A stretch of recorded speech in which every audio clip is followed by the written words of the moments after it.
August 7th, 1942. The humid air of Guadalcanal clings like a wet blanket, thick with the scent of tropical rot and salt from the nearby Pacific.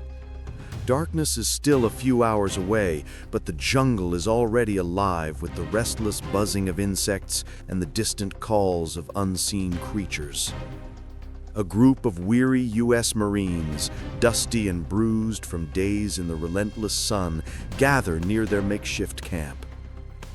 You can almost feel the sweat stinging their eyes as Private First Class Henry Thompson casually picks up a crude spear leaning against a tree, made from bamboo sharpened to a deadly point. He laughs, a harsh, disbelieving chuckle, at the very sight of it. Around him, his comrades join in, the sound echoing oddly in the dense foliage. These bamboo sticks? What can they possibly do against .30 caliber bullets and grenades? Thompson says, shaking his head in disbelief. The Japanese soldiers, entrenched on Guadalcanal, seem to have stepped out of a different era, wielding these primitive weapons as if they were relics from a forgotten past. The Americans, loaded with modern firepower, mock the bamboo spears with the arrogance of superior technology. But beneath the jungle canopy, a different war is poised to erupt. Night falls. The flickering shadows of the campfire dance across Walter Smitty Smith's face as he scans the tree lines, unaware of the silent watchers encloaked in darkness. The pounding rhythm of bamboo feet shuffles closer, almost imperceptible, until a scream tears through the night. Chaos explodes.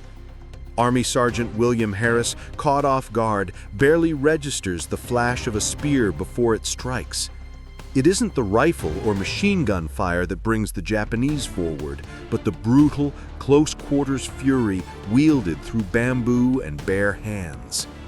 The enemy moves fast, silent, like ghosts in the jungle. Suddenly, the laughter from earlier isn't laughter anymore. It's horror. This is the night the Americans learned the savage truth about the bamboo weapons and the deadly jungle tactics of the Japanese soldiers.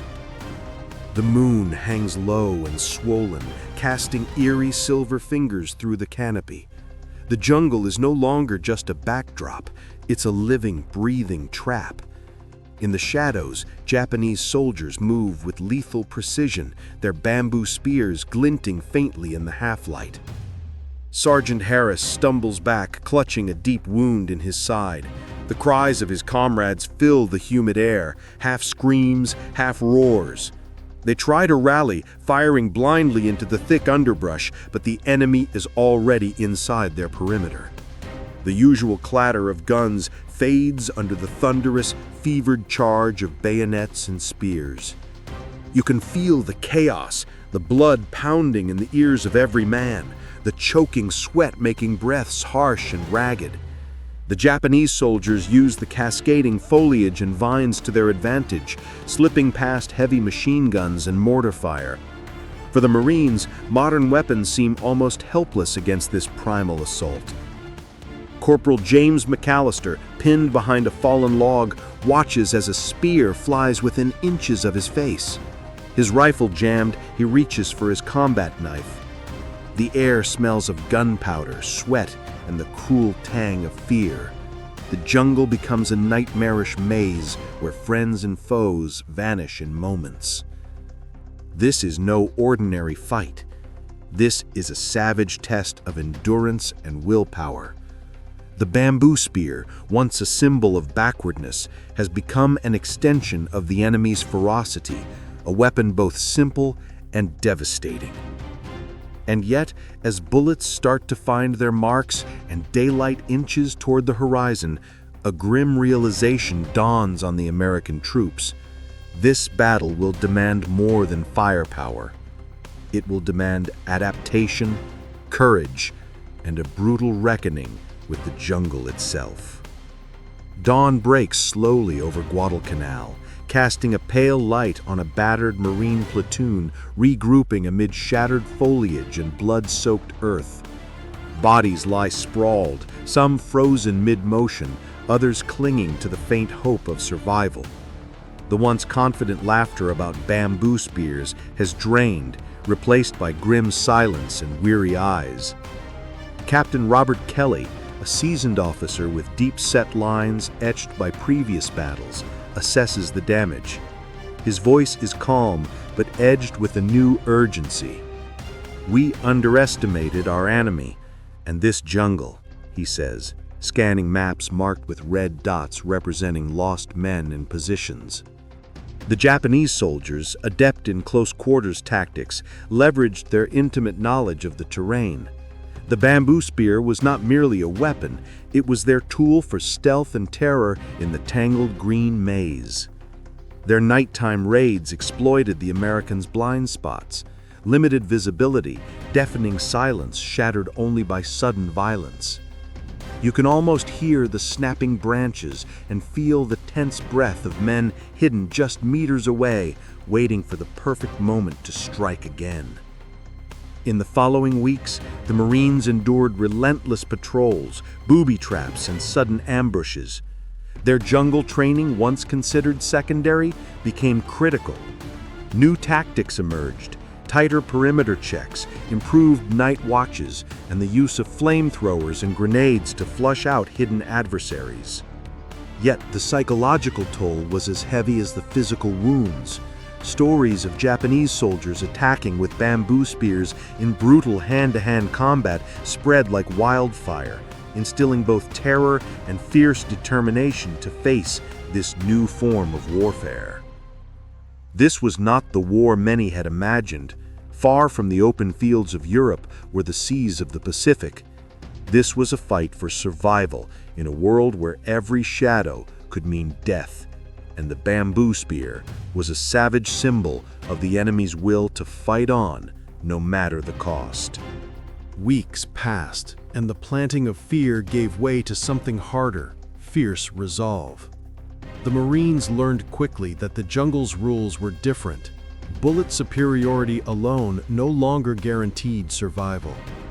Each man had to steel his nerves, sharpen instincts, and fight closer than ever before. Lieutenant James "Jimmy" O'Connell was among those who transformed the grueling lessons into action. Leading patrols into the dense green hell, he developed new strategies, using listening posts to catch enemy movements, deploying smoke grenades to disorient attackers, and training men to expect bamboo spear charges in the dead of night. One grim evening near the Guadalcanal River, O'Connell's unit clashed with a Japanese force intent on another surprise night assault. This time, the Americans were ready. They held their ground with steady fire and brutal hand-to-hand combat. When the enemy's spears struck, they met bayonets and knives sharpened by hard experience. You can feel the tension, the adrenaline rushing as men grappled for life in pitch darkness, the jungle swallowing cries and curses alike. This battle marked a turning point. While the bamboo spear remained a deadly weapon, the Marines proved they could absorb the shock and strike back with equal ferocity. The gradual shift from mockery to respect was complete. Amid the relentless jungle warfare, an unspoken respect grew for the enemy's determination and the brutal realities of combat. Both sides fought not just with weapons, but with minds sharpened by smoke, sweat, and fear. Guadalcanal was no longer just a strategic foothold. It was a crucible reshaping warriors on both sides. October 12, 1942. The sun presses down mercilessly on the bloodied clearing where tired Marines gather after weeks of grueling combat. Faces are streaked with grime and sorrow, a mirror of bodies battered by spears, bullets, and the unforgiving jungle. You can almost hear the soft, hollow heartbeat of a man staring into the firelight, haunted by the screams of nights when bamboo spears slipped past lines, dragging comrades into the shadows. The Battle of Guadalcanal was not just a fight for territory. It was a trial by fire that exposed the raw, brutal nature of Pacific jungle warfare. The bamboo spear, once the butt of jokes, had become a symbol of relentless Japanese tenacity, a stark reminder that victory demanded more than just superior weapons. Captain Robert Kelly's post-action report reflected a new respect for the enemy's tactics. They fought with jungle wit and savage courage. We learned to match their will with our own. Veterans would recall how the horrifying nights shaped them forever. Each spear thrust, each brutal close-quarter encounter burned into memory. The legacy of Guadalcanal's savage combat rippled through the Pacific Campaign, forcing Allied forces to adapt to wartime's darkest theater. It was the crucible where laughter faded into caution and fear transformed into unbreakable resolve. The bamboo spear had revealed a truth. In war, sometimes the oldest weapons, wielded with the fiercest hearts, are the most dangerous.